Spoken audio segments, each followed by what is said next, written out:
السلام علیکم ورحمۃ اللہ وبرکاتہ نحمده ونصلی علی رسولہ الکریم اما بعد۔ آج کا سبق سن لیجئے، یہ حج کے متعلق پہلا سبق ہے جو حدیث پڑھ رہا ہوں، دھیان سے سنیے۔ حضرت محمد صلی اللہ علیہ وسلم کا ارشاد ہے کہ جب حاجی لبیک کہتا ہے تو اس کے ساتھ اس کے دائیں اور بائیں جو پتھر، درخت، ڈھیلے وغیرہ ہوتے ہیں وہ بھی لبیک کہتے ہیں، اور اسی طرح سلسلہ زمین کے منتہا تک یہ سلسلہ چلتا ہے۔ یہ حدیث ترمذی شریف میں ہے۔ اس لیے جتنے بھی حجاج ہیں اس کا خاص خیال رکھیں کہ حج کا احرام باندھیں یا عمرے کا احرام باندھیں، جب لبیک پڑھی جاتی ہے تو آسمانوں سے بھی لبیک کا جواب آتا ہے کہ تیرے لبیک قبول ہو گئی۔ لیکن اگر احرام جو ہے وہ حرام مال کا ہے، یا کمائی میں حرام ہے، یا اللہ ناراض ہے، تو جواب آتا ہے کہ تیرے لبیک قبول نہیں ہے، لا لبیک ولا سعدیک۔ اسی لیے علماء جو ہے جب لبیک پڑھتے تھے تو بہت روتے تھے کہ کہیں وہاں سے لا لبیک کا اعلان نہ ہو جائے، اس لیے اس کا بہت خیال رکھیں۔ ایک بزرگ مکہ مکرمہ میں 70 برس رہے اور برابر حج اور عمرے کرتے رہے، لیکن جب بھی وہ حج یا عمرے کا احرام باندھتے اور لبیک کہتے تو جواب لا لبیک ملتا، تیری لبیک قبول نہیں ہے۔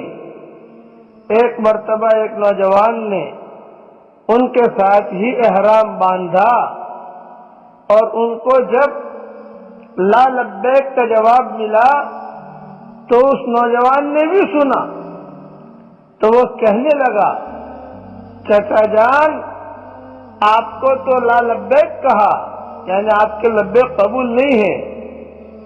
کہنے لگے کہ بیٹا تو نے بھی سنا؟ اس نے کہا میں نے بھی سنا ہے۔ اس پر شیخ رو دیے اور کہنے لگے کہ بیٹا میں تو 70 برس سے یہی جواب سنتا ہوں، 70 برس سے لا لبیک میں سن رہا ہوں۔ پھر اس نوجوان نے کہا کہ جب آپ کے لبیک قبول نہیں ہیں تو آپ اتنی مشقت ہمیشہ کیوں اٹھاتے ہیں؟ شیخ نے کہا بیٹا اس کے سوا اور کون سا دروازہ ہے جس کو پکڑ لوں، اور اس کے سوا اور کون میرا ہے جس کے پاس جاؤں؟ میرا کام تو کوشش کرنا ہے، وہ چاہے رد کرے یا قبول کرے۔ بیٹا غلام کو یہ بات اچھی نہیں لگتی کہ وہ اتنی بات کی وجہ سے آقا کے دروازے کو چھوڑ دے۔ یہ کہہ کر شیخ رو پڑے حتیٰ کہ آنسو سینے تک بہنے لگے۔ اس کے بعد پھر لبیک کہی، لبیک اللہم لبیک لبیک لا شریک لک لبیک ان الحمد والنعمت لک والملک لا شریک لک۔ جب یہ لبیک کہی تو فوراً آسمان سے آواز آئی، ہم نے تیری لبیک کو قبول کر لیا، اور ہم ایسا ہی کرتے ہیں ہر ایک شخص کے ساتھ جو ہمارے ساتھ حسن ظن رکھے، بخلاف اس کے جو اپنے خواہشات کا اتباع کرے اور ہم پر امیدیں باندھے۔ جوان نے جب یہ جواب سنا کہنے لگا چچا تم نے بھی یہ جواب سنا؟ شیخ یہ کہہ کر کہ میں نے بھی سن لیا، اتنے روئے کہ چیخیں نکل گئی۔ خلاصہ کلام یہ ہے کرنے والے اللہ ہے، اس لیے جتنے بھی حاجی آ رہے ہیں بہت اہتمام کے ساتھ لبیک پڑھیں اور اس گھر کی حاضری کو بہت بڑی سعادت مندی سمجھیں۔ اگلا سبق انشاءاللہ میں کل دوں گا حج کے متعلق، اور ہمارے ہاں تہجد کا وقت ہے۔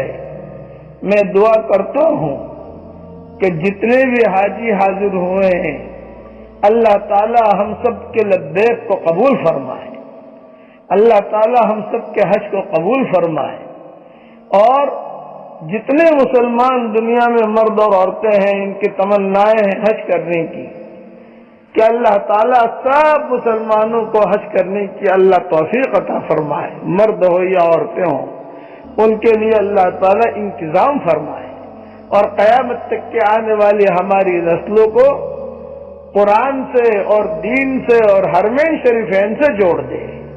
آمین آمین یا رب العالمین۔ والسلام علیکم ورحمۃ اللہ وبرکاتہ، وآخر دعوانا ان الحمد للہ رب العالمین۔